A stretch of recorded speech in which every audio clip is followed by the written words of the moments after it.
Info badai dahsyat, banjir besar dan tanggul jebol di Surabaya, Jawa Timur dan Purbalingga, Jawa Tengah hari ini.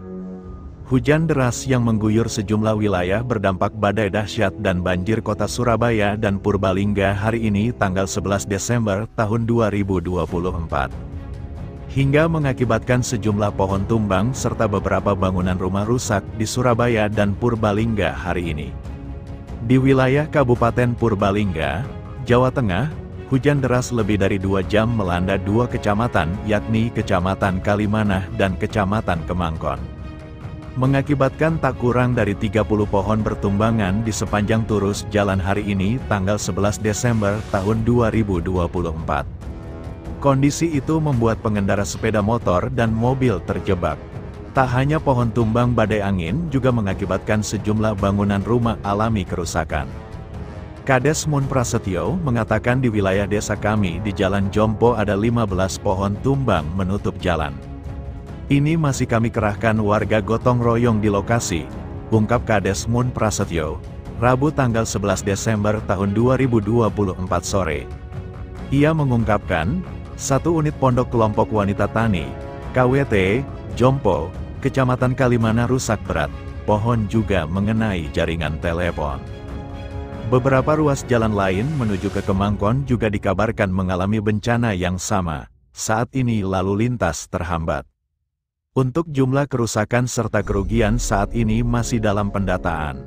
Sedangkan di wilayah kota Surabaya hujan deras disertai petir dan angin kencang terjadi di Surabaya selama kurang lebih 30 menit sejak sekitar pukul 15 waktu Indonesia Barat. Dan berdampak tanggul jebol dan banjir. Selain itu akibat hujan disertai angin kencang itu sejumlah pohon di beberapa titik kota pahlawan tumbang dan banjir.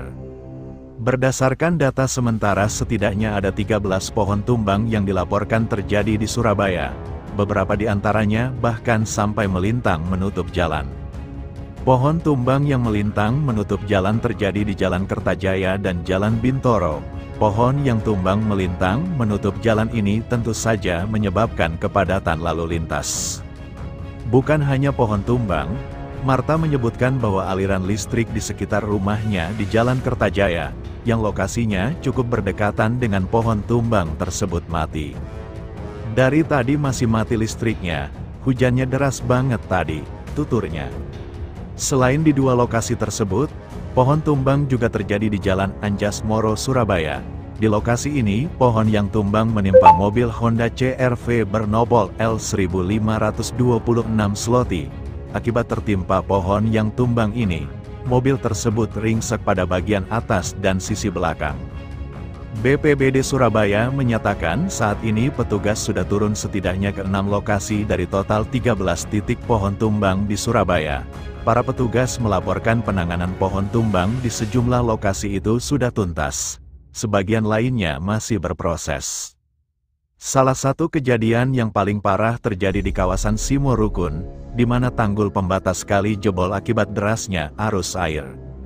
Peristiwa ini terjadi pada sekitar pukul 17 waktu Indonesia Barat, saat hujan mencapai puncak intensitasnya. Tanggul pembatas kali yang selama ini menjadi benteng pertahanan warga dari luapan air, tidak mampu menahan derasnya aliran air sungai.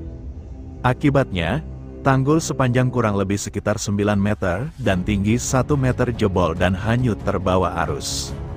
Seperti yang terlihat dalam video amatir detik-detik tanggul jebol dan menerjang pemukiman warga serta ruas jalan. Nampak sejumlah kendaraan mogok akibat nekat menerjang banjir. Jebolnya tanggul tersebut juga menyebabkan air sungai meluap dengan cepat dan merendam akses jalan dan permukiman warga di sekitar lokasi kejadian. Ketinggian air mencapai 30 cm. Menurut keterangan warga setempat Dimas Syahputra, bahwa tanggul penahan kali tiba-tiba jebol saat intensitas hujan lebat terjadi. Airnya datang tiba-tiba dan sangat deras, tanggulnya jebol, ungkap Dimas. Ia tidak menyangka banjir tahun ini separah ini. Akibat banjir ini, aktivitas warga terganggu. Sejumlah kendaraan yang nekat menerobos banjir menelan imbasnya. Kendaraan banyak yang mogok. Selain itu, ada juga yang memilih mencari alternatif lain untuk menghindari banjir. Ungkapnya, banjir juga terjadi di kawasan Petemon. Kampung padat penduduk ini juga dilanda banjir. Banyak kendaraan yang terparkir di depan rumah terendam banjir. Mereka kesulitan untuk mengevakuasinya.